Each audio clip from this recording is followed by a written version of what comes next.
What if a single dance could make the world weep? At the turn of the 20th century, ballet was an elegant but rigid institution, defined by tradition, precision, and aristocracy. To succeed in it, you needed not only talent but the perfect physique, the perfect lineage, the perfect mold. Anna Pavlova had none of those. Born in 1881 in St. Petersburg, Russia, Anna's early life was far from the grandeur of the stage. Her mother was a laundress. Her father died when she was young.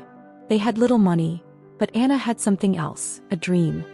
When she was just 8, her mother took her to see The Sleeping Beauty at the Mariinsky Theater. What she saw on that stage ignited something that would never fade. From that moment she knew, she didn't just want to dance, she had to. At 10, she auditioned for the Imperial Ballet School. She was rejected. Too thin, ankles too weak, back too curved. She didn't look like a dancer. But she returned, and this time, she was accepted. Even there, among future stars, she stood apart, not for her strength or technique, but for her hunger. She trained relentlessly, often dancing on injured feet, rehearsing after hours, studying not just steps but meaning. While others perfected the rules, Pavlova searched for the soul behind them. She absorbed the old masters, admired ballerinas like Taglioni and Legnani, but always brought something of her own, something softer, more poetic. She studied nature, especially birds. "I always wanted to imitate birds," she later said.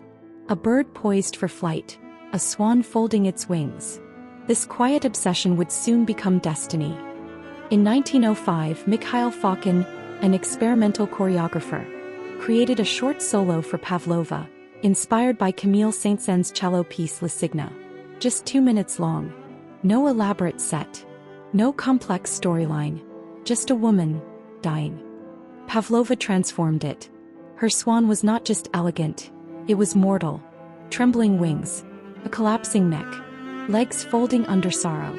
It wasn't performance, it was poetry. On stage, Anna was the swan, fighting, surrendering, remembering life even as it left her. Audiences were stunned. Critics had no words. Many cried. Some believed they had just seen ballet become something entirely new. From then on, the Dying Swan became her signature. She performed it over 4,000 times around the globe, from Australia, to India, to the Americas. She brought ballet to people who had never seen it before, not in royal theaters but in local halls, small stages, open fields.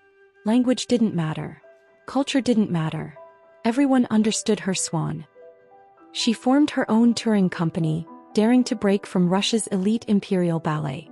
While others stayed behind the palace walls, Pavlova brought ballet into the world, and the world embraced her. But her body, so often called too frail, began to give in. By her late 40s, illness had taken hold. She fell sick during a tour in The Hague and never recovered.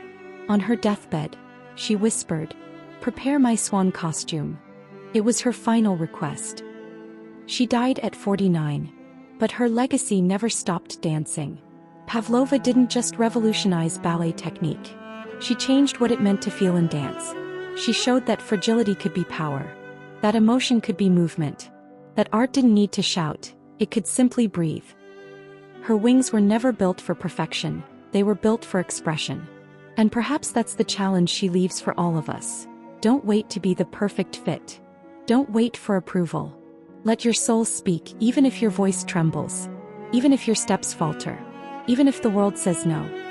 Because sometimes, the quietest dance moves the world the most.